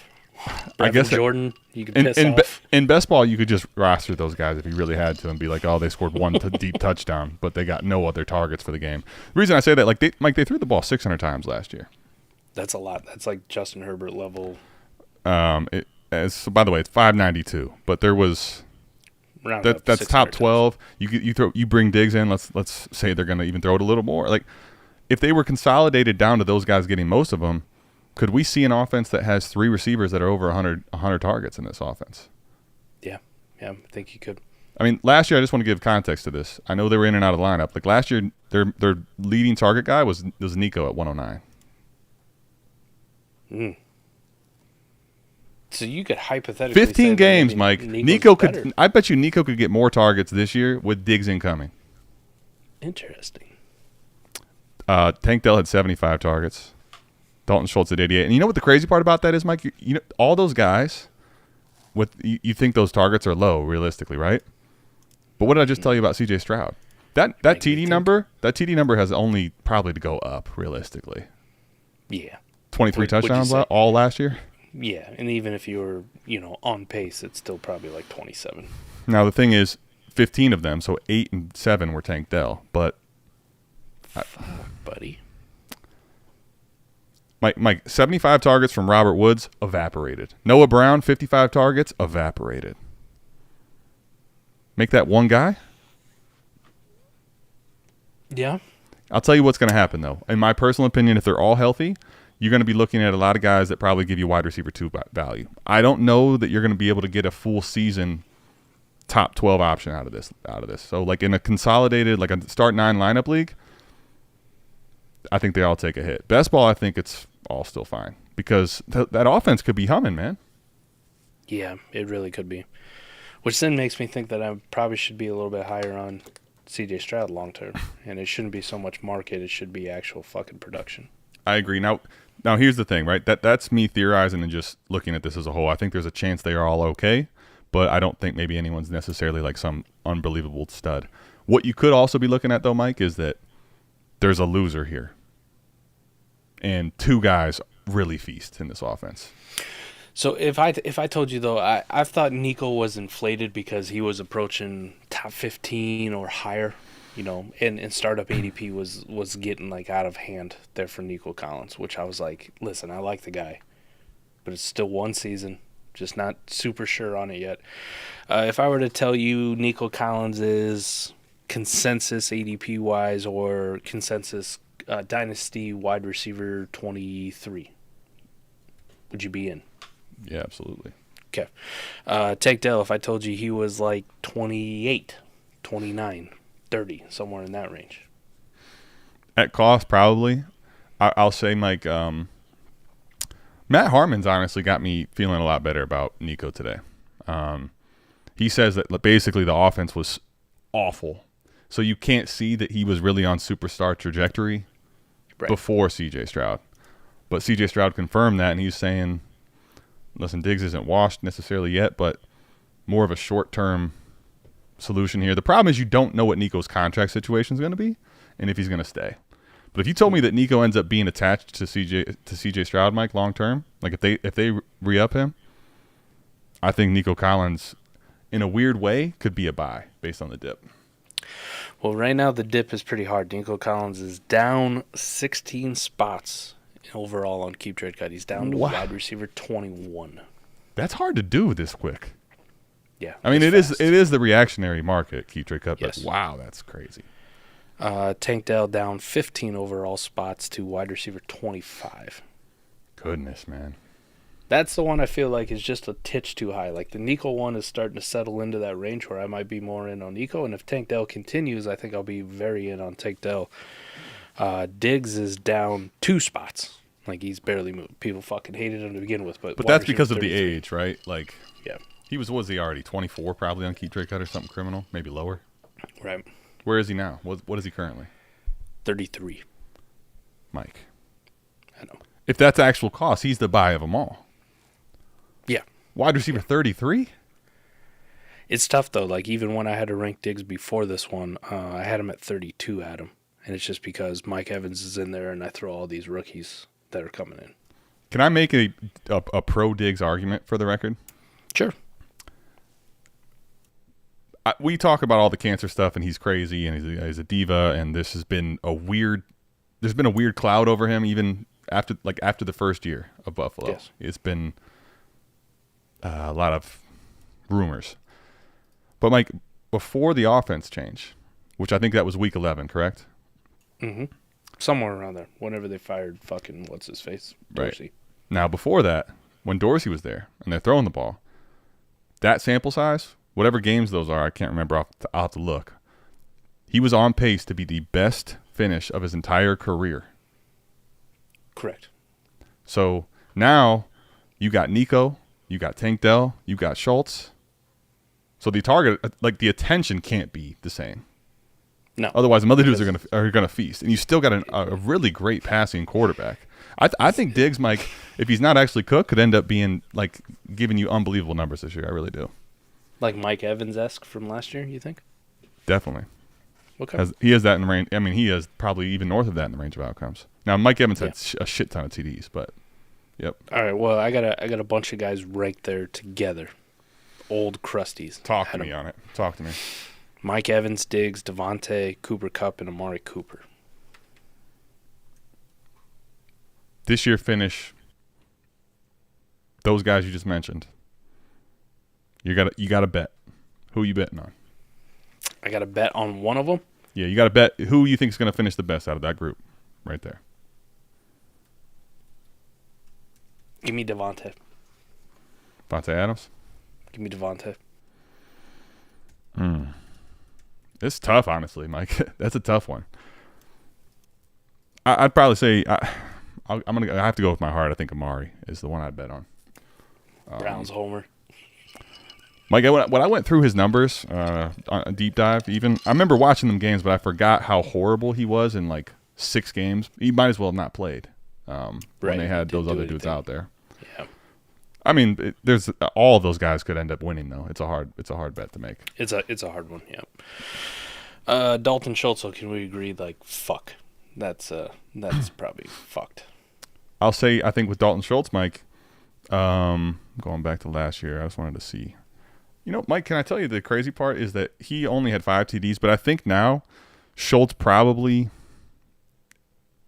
If you're a defense, I think you're in trouble. Like the Texans are big winners. CJ Stroud's a big winner, and I think Dalton Schultz could end up having a bunch of touchdowns if there's light coverage around him in the red zone area. But I think that's what would have. My point is that is probably where the upside's going to come from. TDs, right? Like it's Dalton Schultz or Jake Ferguson? I'll take Jake Ferguson just because the offense isn't as, Schultz or condensed Komet? down. I'll take Mike. If they draft Rome, we're having the exact same conversation about targets. Yeah, we are. Just to clear the air about Komet. So I'm taking Schultz there. Schultz or Freiermuth? That's interesting. With a much better passer in Russ. I'll take Schultz. I'll take Schultz. Okay. What about some guys I had ranked below Schultz? Mayer, Tucker Kraft, Musgrave, Noah Fant? Any of those guys interest you more than Dalton Schultz? Mayer, Tucker Kraft, no. Musgrave and Tucker Kraft, again, it's two tight ends. I mean, I can't do it yet. Corporate needs you to find the difference in these pictures. I like the one picture a little better, but they're the same thing, right? Hunter Henry? Mike, I'll tell you what. If Noah Fant's ever gonna do it, it's this year. I'm not gonna bake the bet that he's gonna beat Dalton Schultz, but if Noah Fant actually got the snaps, I think he could. I just don't. I'm not gonna bet on it. I'm not gonna do that. I just love that it was tougher to rank tight ends this year. Like, it's a lot deeper than I think it ever has been, at least at tight ends, with intrigue. Last year when we were doing it, like, I get past 8 and I didn't give a fuck. It's like, who cares? This year, Dalton Schultz was my last one of, like, super give a fucks. And I don't think I'm going to move him at all. Like, it definitely hurts his outcomes. But when I look at the guys below him, like, I can't make a case for any of those dudes below him right now. I like Michael Mayer, but I can't make a case for Michael Mayer over Dalton Schultz. What's the case? Yeah, what's the case? Inefficient targets? I mean, gut feel. Oh, terrible. That's what it is. No, I can't. Juwan Johnson over Dalton? No. Stop. Stop. Right. All right, I got to reevaluate this, especially with the CJ Stroud thing. Stroud's going up. These wide receivers, I was already lower than consensus on probably all of them. But now we're just kind of going to fine tune it, man. And, Mike, can I tell you one thing that's really kind of intriguing? Another point, because I saw this comment in here. I'm trying to start questions. We're going to have a hard time getting, but we'll do it. We'll find a way. Get a couple up here. Where is the question I just was looking at? Okay. So much for started. Even though I didn't start because it wasn't a question. I just read it. Okay. Even though Nico had historic yak numbers last year, it's unsustainable. So it made me go look. So last year. By the way, George Pickens the only one over 17 as far as like yards per catch. So like now I know he's talking yak, but just yards per reception. Noah Brown 17.2 was 4th in the NFL. Nico Collins 16.1 was inside the top 10, and Tank Dell is a first pager here as well, right next to Tyreek Hill in yards per catch. So like. Can I tell you what? To me, let's get Noah Brown out of here. Let's insert Stefon Diggs. Better weapon. Like I think that it speaks to CJ Stroud is going to be chucking this thing downfield, and you're going to be looking at some massive plays this year. Massive plays. I'd love to get credit for this because this isn't mine, but I was listening to it on a podcast, and I don't know which one it was, right? But they were talking about how the Texans offense really went to this hard play action. Like this, think about like the early days of Sean McVay, like kind of how he had that offense with Robert Woods and Cooper Kupp, and they kind of had that real hard play action to Todd Gurley, and then like the rollouts and the deep shots, like really manipulating the defense into letting one of their wide receivers just fucking burn down the field. So both with Tank Dell, Nico Collins, and Noah Brown, to your point. Like, they didn't worry about a lot of underneath stuff or drags. Like, a lot of times they were running one guy on a deep fucking post and the other guy on a 9 route. And it's just CJ Stroud makes the play action fake, drops back, puts his foot in the fucking ground, and he's finding the one that he likes. Like, who's got the guy with the safety over top? Okay, I'm going to the other guy. Who doesn't have the safety? That's the dude. That's the one I'm chucking it to. So you insert that like a rotation with Tank Dell, Nico Collins, and Stefon Diggs. Like, I don't know how much 11 personnel you'll see, like with that whole like kind of thing. I imagine they'll probably try to play it quite a bit. But even when they go to that hard play action, 2 of them fucking guys are still running down the field streaking, and you know Diggs even at 30 can still run, man. So they still run. The list I'm looking at, you had to have 30 catches to make to get there to qualify for the data. Okay, if you had 30 catches or more, Mike, there was 20 receivers last year that had 15 yards per catch. 3 of them Houston Texans. They add Stefon Diggs to this team. That's crazy, man. Keep fading. Shout out to Bobby Slowick. Keep fading CJ Stroud. That would be just criminal at this point. We'd be foolish, I think. Nico had some really good numbers in other areas too, right? Yeah. What did we get here? Adam loves Nico but hates Waddle. Let that make sense. Well, I'll let Mike talk about that because he's the one that said Tua can be quarterback 1. There's very few players out there that I actually just dislike. Nice. Most of it's cost. No cap here. You talk to me about Brock Purdy, I actually just dislike him. I don't like him. Something about his face just makes me want to punch it. Fair. And also, he went to Iowa State, so fuck him. Even though I love Breece Hall. That's weird. But Jalen Waddle, Nico Collins, both at the same time were neck and neck in ADP, keep trade cut value, however the fuck you want to rank it. So Adam has also been on record saying that he didn't like Nico at the time. And I watched Adam on a trade show trade away Nico. And even when he got Nico the first time before he traded him away, was like, listen, I'm not as high on him. I brought in this whole hey, maybe we should be a little bit more cautious of where we're taking Nico Collins, full pause. The difference is now Nico's fallen. Jalen Waddle is still at fucking 14. Right. Jalen Waddle hasn't taken the nosedive like he should have. He should be in the 20s with Nico. The biggest thing is that Nico's cost is going to come down now, 1. But 2, ultimately, Mike, I think that CJ Stroud is going to lead this offense to be a very, very good offense and efficient and probably arguably one of the best. Not that the Miami offense is not good, Mike, but I think CJ Stroud can make 2 guys elite, and I haven't seen that from Tua yet. I've seen Tua make both those guys great at times, but not together. It's been Tyreek Hill's show when they're both in the field. I've seen Tyreek Hill be elite. I've not seen Jalen Waddle. Sorry, not both of them be not at the same time, right? We've seen both of them be very good at spots, though. Let's see. What was the question here? We got JSN for 111, 304, and 308 thoughts. JSN. Yeah, any format. Yeah, even in best ball, I'm doing that. Yeah, them thirds don't make enough for me yet. No, thank you. No. What would you need? Would a 111 in a second get? No. Well, yeah, 111 in a decent second, maybe the 205, 206. I was going to say 205. Okay. What about 111 and 209? No, I'm good. Okay. 111 and a random 25 second. Possibly. I probably still prefer JSN. I'm not as scared off as the rest of the people.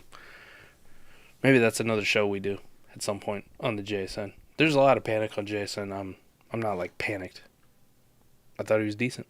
And yeah, I know the Tyler Lockett coming back or signing that extension, people go I fucking told you, but also, maybe dig in and see how JSN ended the season and how Tyler Lockett ended the season before you lose your fucking mind. Yep. Just saying. Wow, wait till fucking Sammy Howell gets in there instead of Geno Smith, man. Sammy Howell sling that motherfucker. Fantasy plumber coming in, laying the pipe, as they like to say. Pass. This is kind of like that Marvin Harrison was not elite in college football comment we had last week. Biggest buy. I wish I could understand which. I don't know what we're talking about. LOL by what metric? Let's see. These tight ends matter. I'm not sure which ones we're discussing either, but these tight ends kind of matter. Is that the mantra for 2024 for me? Last year was fuck them tight ends, and this year is fuck most of the tight ends. Well, Is that what I'm going to? Let's go over to Dalton Kincaid for a second. Where do you put him right now? Tight end market. I haven't moved him yet, so let me just see. Yeah. I haven't updated these off of this trade. I felt really good, 2 weekends ago. Sat down, did them post free agency, got them all nice and updated, and then we still have wild shit going on in the NFL. Shout out the NFL for being a year-round fucking thing at this point.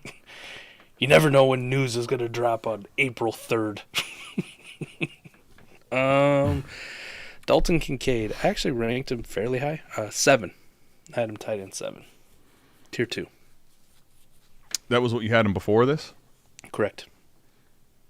I think I probably had it similar just because of market. It was getting stupid. I had him. Where do you move him? It's going to be tough to move him up, though. Or really do is. you? I guess I should have asked. Yeah. Yeah, I would say I probably can't move him. Really? As of right now. Really? Okay. Who's ahead? I mean, who do you have ahead? Let's just talk about it. Obviously, Sammy Ballgame. Well, of course. Trey McBride was outstanding second half of the year. Okay. Kyle Pitts now. Jesus Christ. Kyle Pitts with Kirk Cousins. The kingmaker at tight end. Yeah, I'm back in. Travis Kelce, even though he's old, until Travis Kelce decides that he's done playing football, you still should be in on Travis Kelce. Mark Andrews, you make a very good case for Mark Andrews. You're putting Travis Kelce ahead of him in Dynasty? Yeah. Yeah, I'd rather have Travis Kelce on my team. Production-wise, it's a much safer bet. Okay. I don't have to do any fucking projecting with Travis Kelce. Okay. Here's your 80 catches and 1,000 yards. Ta-da. Sure. It's on a silver platter every fucking year. Don't get it twisted. Travis Kelce, every year he plays for the next probably at least 2 is going to be. I mean, what are you arguing? Like, he's still Mahomes' guy. But I mean, Dalton Kincaid in his rookie season was apparently one of Josh Allen's favorite targets, and he just lost his favorite target. And he's a lot younger. That's the only thing. I'll probably put him ahead of Kelce in Dynasty. I'm with you on a contending team, though. I would rather have for a year Kelce, no question. Mm-hmm. Mike, go through it again. You have him. You got Laporta, McBride, Andrews, Pitts, yeah.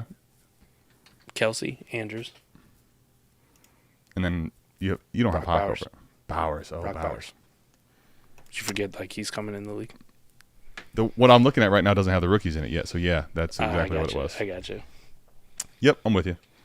Could you make the case ahead of Andrews in Dynasty, just because of Andrews' market value? No. Okay.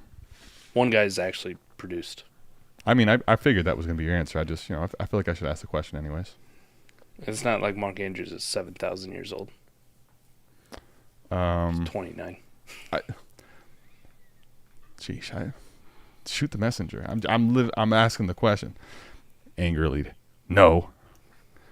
You asked. I gave you a defined answer. You want me to? When I asked the question, pussyfoot around? No, I get the emotional brunt of Mike when I ask the question. Sheesh. Sorry for. I would say I put him ahead of Kelce. I'd put him behind Bowers, and I put him behind Andrews, but reluctantly, because I think in market I could trade Kincaid right now for more than I could Andrews. I know when I'm putting the rankings there, because I feel like if I went into the season, I want Andrews. Yeah, I think so. Right now, I think people are going to do some foolish things for Dalton Kincaid. I really do. I watched the trade show. We're going to have Dalton Kincaid on a thumbnail here before you know it. I almost promise you. That's my call. I imagine people are going to do crazy things. Really crazy things. Me for my rankings, like how I want them. I'll trade you all my fucking Dalton Kincaid for all your Travis Kelce every day of the week. Are we sure Kelce over Kincaid right now, even down there we go. Contender? I just answered it. There we go. I wanted to throw Andrew up on here, What up, Andrew? My guy. Go check out Andrew's YouTube Yeah, by the way, good shit going on the over League there, FFB. Yep, always doing. Go check him out, man. Go check him out. Good stuff over there. Yeah, I'll pull it back up. This is his YouTube page right here, the League FFB. He fucking never asked me to be on though. Son of a bitch. Like he hasn't asked me to be on. Okay, we're both. Well, that's because he's got to fucking see your ass every 2 weeks. If I was him, I wouldn't ask me on either. You deal with me for a full weekend, and I wouldn't want to have me on either. It's like when I had the Spotlight series cranked up. You notice I never asked you to be on that fucker. I don't need your story. I just like the one time that the people gave me a chance to tell them that I wasn't asked and put it out there in the stratosphere. People are I will say people are pretty upset in general about the Waddle thing. And listen, go watch my first BDG video. I made it known where I'm at on Waddle. I think Waddle's cost is too high based on the market, but I understand why people love him. It's where I'm at. Should I just? I'm gonna fucking just lean into it at this point, man. Are we Might as shocked? well, That, just like- look, Slashy's got it on the screen. I love it when Mike's snarky and he's going to say, "Oh, now I'm going to lean into it." Like no one knows it's coming. Like no one knows it's coming. Waddle's trash. Fucking sell him for any third. No. Okay. No, too far. No, don't. As you can see, I'm like the Hulk, man. It's getting late. Just when we had everything Sun's good going going, down. we have our most people in here. Now all of a sudden we got thumbs downs on our. We literally just got our first few thumbs down. So Shit. how does the algorithm handle that? Like, does it hurt? I don't know. Or does it make it good? It's still engagement, right? I mean, it's the Wolf of Wall Street. Yeah. I watched Braylon There's no such Allen thing go- as bad press. I watched Braylon Allen go at 112 in somebody's mock draft, and that got a ton of views.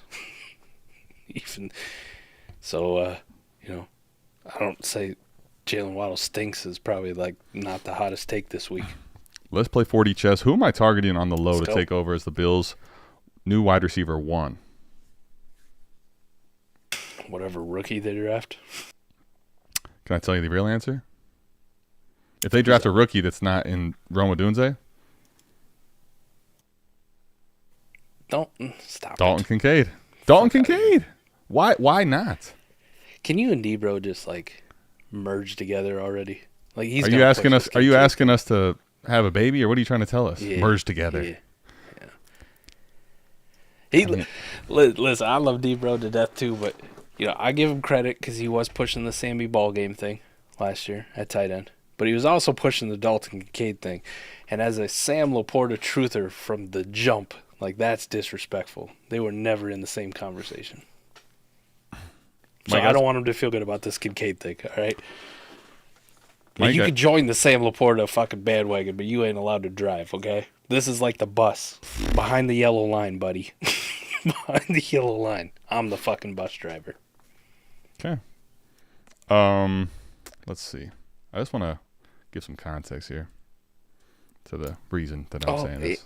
Andrew said we can come on. Oh, we can? So we're good. We're good. Somebody still likes us. Most people right now hate us right Thanks, now. Andrew. That's actually cool. We're not completely dead. Mike, Dalton Kincaid was really only behind guys like the very top options last year as receivers of rookie year.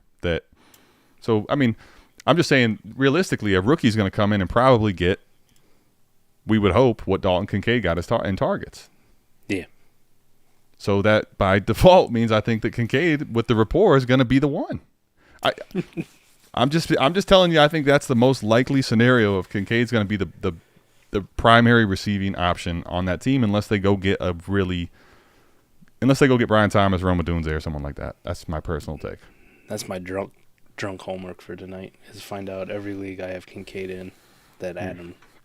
I will say you don't need to do that because, Mike, I'm not going to be your best buyer. I can promise you can find a lot of Kincaid buyers better than what I will. You'll be my best buyer. Well, I'll talk you into it. if you let me buy him for what I'm willing to send to you, I will be. Especially I'm drunk. gonna wait till one of them bourbon nights. Here, Noah's got the question of the night. Bam. As a Kincaid truther, what are you looking for?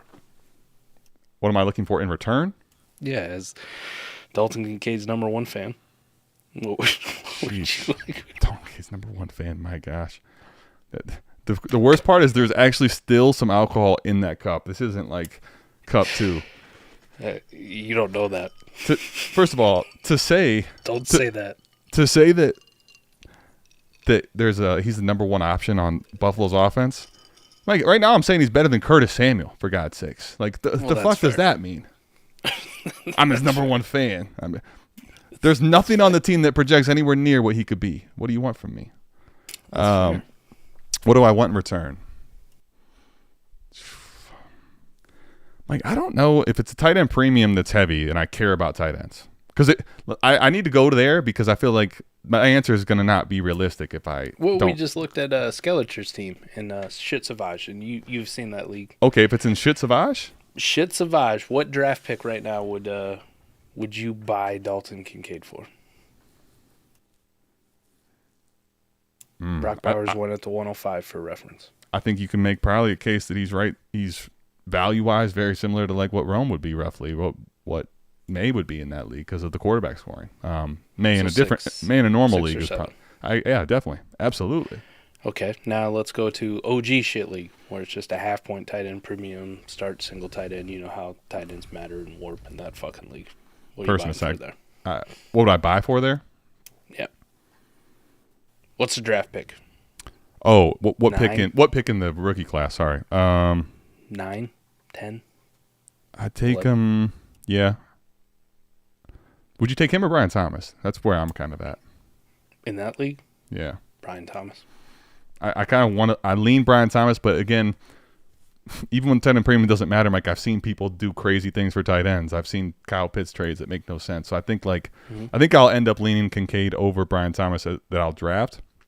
But if at the end of the day, who would I rather have on my team would be Brian Thomas. But Kincaid's market, I think, will be richer. Talk the same league because that's what most people kind of play in. Just 12-team, half-point tight end premium at best. Generically for 25 picks. Adam and Dalton sitting in a tree. Generically for 25 picks. Future buy. First and second? I would probably buy for first. I'd buy for a first and a second. I'd be my top out, though. I'm good after that. Like 2 first, I would sell for 2 first. 3 seconds. Oh, Kincaid. Best ball league? Yeah. Okay. Mike, can I tell you why? Especially after the more I've been doing these drafts where all these best ball leagues, we have pre-NFL drafts. We get Kincaid, man. Let me get Kincaid. I come to you with my my Dalton Kincaid.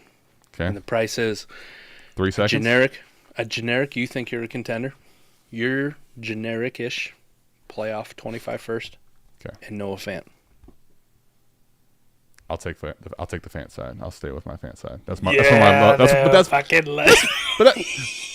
Okay, listen. If you're gonna say I'm a number one fan of someone, it's not Kincaid, it's Noah Fant. Come on, you asked the worst tight end plus out there. Mike, fucking knew it. All you did was prove that I'm Noah Fant's biggest fanboy, not Dalton Kincaid's. I fucking knew it. I don't know. It's like talking to my daughter. Like I feel like I tell her things and she literally does the opposite and thinks it's funny, and that's what I feel like I'm talking with Mike. Well, yeah. I have no idea how to communicate with you. My wife tells me I'm a child all the time. Well, and I told her that makes her a pedophile. I can't say what I was gonna say on air. Damn it! Come on, man. I had something really good, and I'm like, okay, I can't. It's put the old fucking right Family Guy Peter Griffin thing. Peter, you're acting like a child. We are at our peak. We're at our peak viewers right now, and it's a good thing I pulled back because that would have gotten us potentially canceled with many eyes that were seeing that. Have the 102, 108, 202, and a 10 team league. I feel like we're only getting 10 teams. Damn it. Start 12, 2 quarterbacks, PPR, 2 tight end premium, 6-point passing touchdown. Loves his only quarterback. Do I take Neighbors at the 102 and work the quarterback position out differently, or just take Caleb and best player available? I'm taking the wide receivers in a 10 team. 100%. Yeah, it's Neighbors, and then if McCarthy's McCarthy's there at 108, sure. Or if you got to buy if I got to go buy a Geno, Derek Carr type, fine. Good opportunity too in a 10 team that McCarthy is there at 108 pretty solidly. Like he's fucking fallen there sometimes in these 12 team super flex leagues. So 10 team, yeah. Ja, I didn't say it. Okay, I didn't. No, did he? I actually have morals and restraint. Okay, don't. Questionable in the first one, but 12 team Here, I think I got a 12 team ready to go, and it's a 1 QB. Mike, what's going on here today? Fuck. Have the 109. Last 2 years, finished second and third, still contending, but no market for the pick right now. I'm stuck with the pick thoughts. Kyler at quarterback, no tight end premium. I mean, take the QBs out of this. This is 202, 203. Yeah, Kyler at quarterback is like perfect in a 1 QB league. It's the one I want. You just set it and forget it. You know, one of the ones I want, right? Well, because he doesn't cost as much as the other ones is why you are saying that, though. Yeah. I don't know. If you're stuck with a pick, I don't even know what the fucking market on a 109 pick in one QB league would be, because it's the market? gross. Yeah, $5.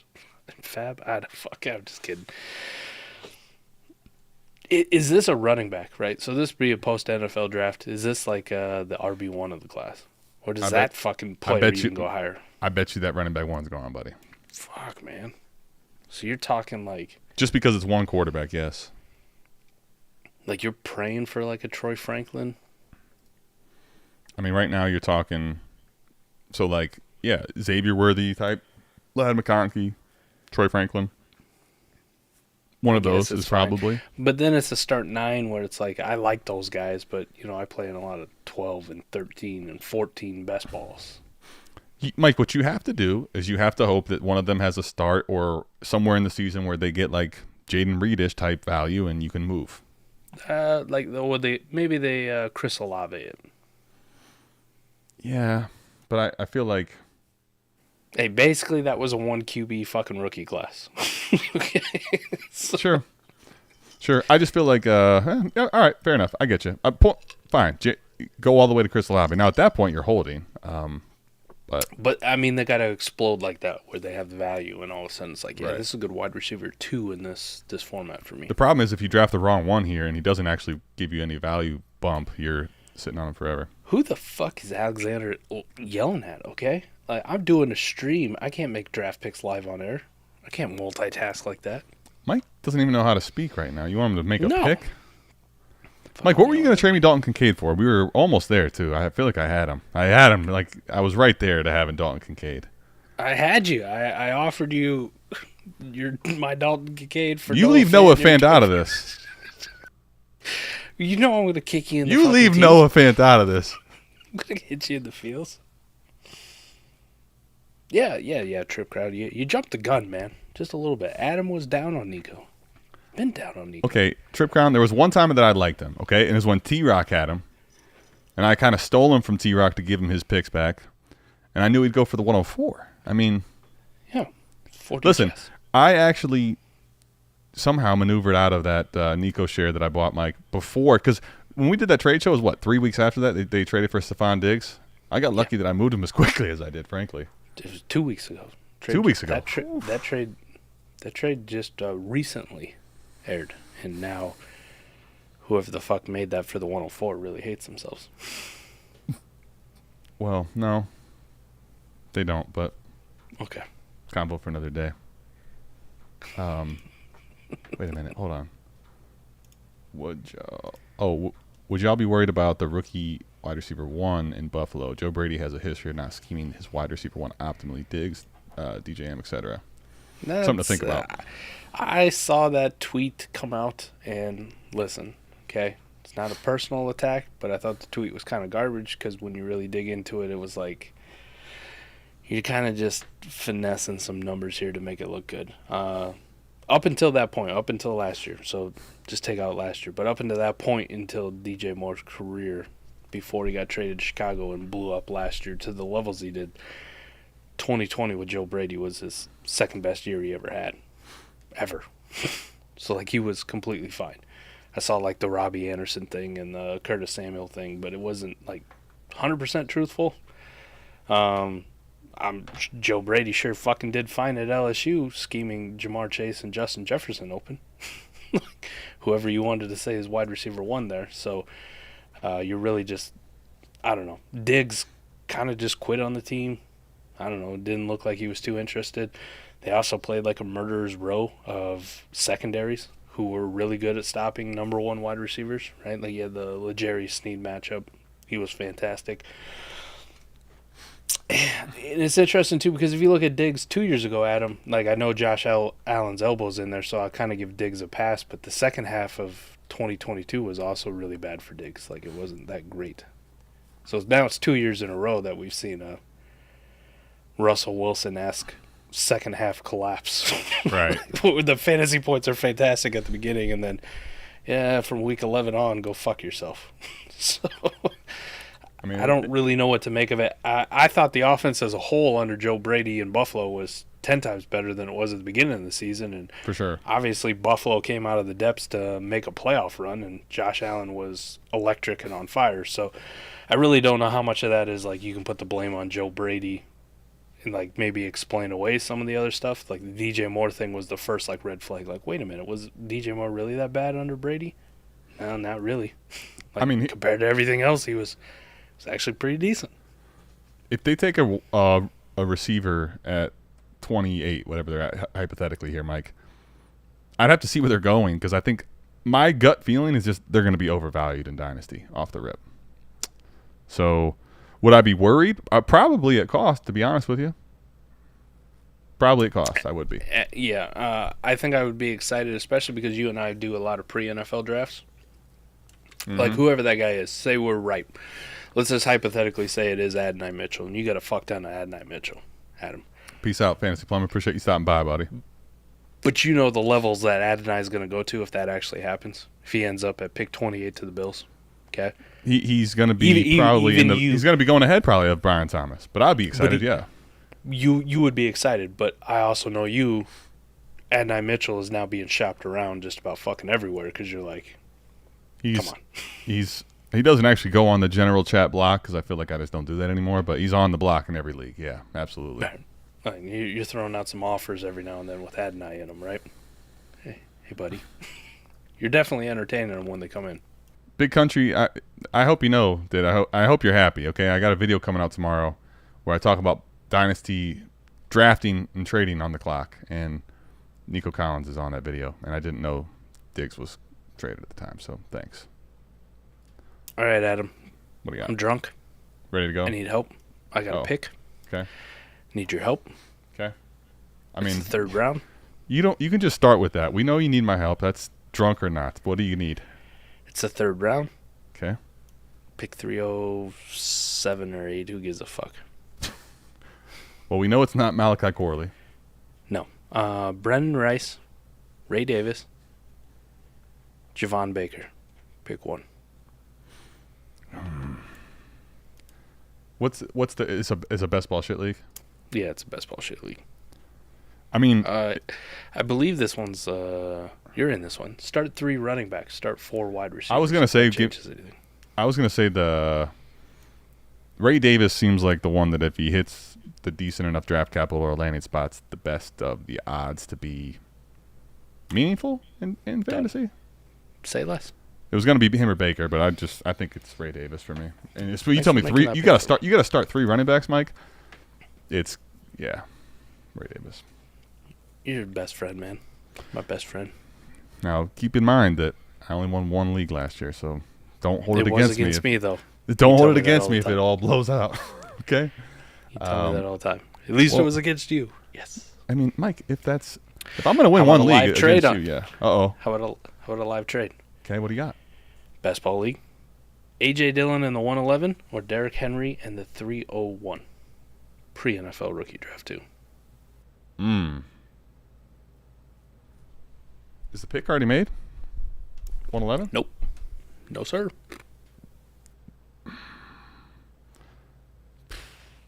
Gosh, I'd rather have the 301 than A.J. Dillon, for sure. Yeah. But would you rather have the 111 versus Derrick Henry? It's like, Mike, the thing is, I can clear that out, but the 111 versus Derrick Henry is tough, man. I'm a big King Henry fan this year, too. I am, Mike, if this is anything, but if this is a different player that's roughly in the A.J. Dillon value range, I'm smashing that 111 side. That should show you how much I hate A.J. Dillon that I'm even thinking about this right now. Give me the 111 side, but give me anything that's not like anything valued at AJ Dillon's, but not him. This is a fucking great way to end the show. I hit accept on this trade because Adam's running my teams, boys. All right, B Hall. Hope for good luck. Hope for good luck that Adam is in a good mood for your trade offer that's here too. Where's B Hall? No, you can fuck off, B Hall. It was that drunk. Well, it was B Hall, so I could have told you it wasn't probably. It was like the 112 and 204 for the 106. Like, you can lick my balls. Well, actually, hold on. Slashy with a question. Just doing the 12 team, start 12 Superflex League. Half point. It's half PPR, half tight end premium. Half point for a first down. It's a decent first down bump. That's not bad. Try hard league with Jax Falcone and Chalk. Oh, Jax Falcone. Mike and Jax get along well. Yeah, trade Jax, Gabe Davis. Do tight ends matter in this league at all? Left startup with Fant, Juwan Johnson, and Conklin. Sounds like a good tight end list that I'd be drafting. Give us the is it sleeper? If it's sleeper, I can tell you how much they matter right now. If it's sleeper, give us that username and the league name. And we'll drop your info. And that's how we'll end the show right there. Yeah. While I give Slashy a chance, I'll bring one last question. Odunze or Bowers at 105? I mean, this is Odunze, unless we're talking a shit savage tight end premium where they're like, is it 3 point per catch in that one, Mike? Right? 3 points per catch, and you don't have to start a tight end, and it's all flexes. Yeah. My point is that you got to be starting. You got to have a absolutely ridiculous tight end premium to get me to consider it over. It might not be 3 points. It might be like 2.75 per catch or something like that. But either way, like there's there's no tight end position, there's no running back position, there's no wide receiver. It's all flexes. So it's best ball too, where tight ends can fill all of those, but they get a shit ton. Yeah, with you. All right, so I'm gonna pull this up here. Slasher. All right. Give us that league name, juicy league name. This is one thing I love about Warp, especially with tight end questions, is like, do they matter? I don't know. Let me see that graph. I tell you real fucking quick whether they matter or not. I want to see in 2 leagues. Slasher's got Water Boys and Undrafted 2.0. Ooh. Be a tough one. I'll pull Undrafted 2.0. You pull the other one. How about that? Slasher X doesn't want to pull up from. Oh, I spelled Slasher I was gonna say, like a normal fucking human being. I had a feeling that you might actually have spelled it like you read it, but I'm pulling Undrafted 2.0. You pull the other one, which is Water Boys. It's only in 2 leagues, so we're good. Undrafted 2.0, we're good. You don't have to do anything, Mike. Just stay there drunk. You're fine. Okay, I'll tell you. Shut the fuck up. Didn't show up for me. I got it. Barry, are you drunk? Barry could probably spell like I can, where he's like, the fuck we doing? Barry, I'm worried about you, okay? I expect this from Mike. Hey, shout out Dynasty Barry. Barry helped me make some fucking 4th and 5th round picks. Not directly. I didn't reach out to Barry and go like, who do you like? I just pulled up Barry's grades in our Discord. Fuck, pull them up, and I'm like, I got no idea who the fuck I really like here. There's a lot of dudes I could draft. You know what? I'm going to let Barry's grades decide. I like that. Okay. Shout out Barry's grades for giving me a shit ton of Isaiah Davis. I can tell you Mike is definitely... fucking shit ton. Mike's the opposite of most people. Most people, when they get really drunk, they're like, I'm the man. I can make... I think... I'm an idiot. Mike gets drunk and he's like, listen, I'm the dumbest fantasy player ever. I'm going to defer to everyone else. I feel like that is actually opposite of most people. Most people get drunk and they're like, I can do anything with my team. Barry, I'm happy you got it. By the way, Barry, you tell me, because he was telling me he thinks Brock Bowers is he would draft Brock Bowers a lot higher than you and I would in most leagues. Mike, so I'm looking top 6 tight ends in this league historically, 1.581 in WARP. So I want a top 6 tight end, or I want the list of guys that you have here, Slashy. I want one that's going to matter, or I just want to be.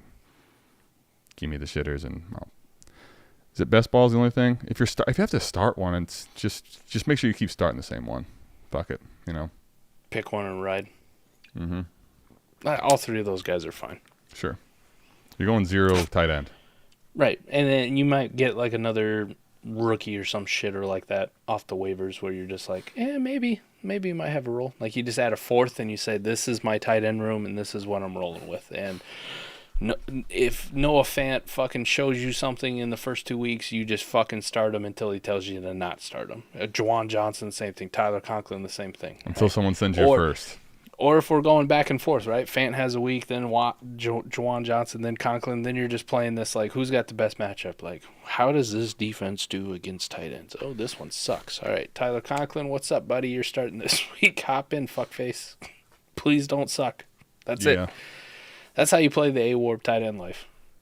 Yeah, but it's fine because as a whole, through Warp, if you don't have one of those guys, like those top-tier guys, it doesn't fucking matter. Like, you're playing the same odds everybody else is, But the guy who's got tight end 7, who paid tight end 7 prices for, like, thinks he's got this massive advantage. In reality, you fucking don't. Correct. Like, you don't. It's like the guy who starts Gabe Davis every week as his wide receiver 3 thinking he's fucking doing something. He's not. He's a replacement level player. Yeah, he's not. He basically isn't, and it's just the 1 weeks that he hits, all of a sudden he is him. You know, like. Pow! All right. I think really, Mike, that's a good way to send it out. What do you think? It is. Anytime I can dunk on Gabe Davis to end the show, I take that opportunity. Gabe Davis. Watch Gabe Davis have a fucking career year now. Could you imagine, Mike? Think about this. Gabe Davis fans would be outrageous right now. Yeah. We missed it. We missed the big. All those times that you thought Gabe Davis, like, what was it, 100 touchdowns in the playoff game? The biggest sell window, we just narrowly missed. It would have been the biggest Gabe Davis sell window of his career. We are T-Rock. Unfortunately, I got too drunk and we went on a little bit longer, but it's for you. It's for the people. That Mike way you pulled can a T-Rock ride tonight. dirty home and then, yeah. Mike pulled a T-Rock tonight. He answered 4 questions and he was out. You know?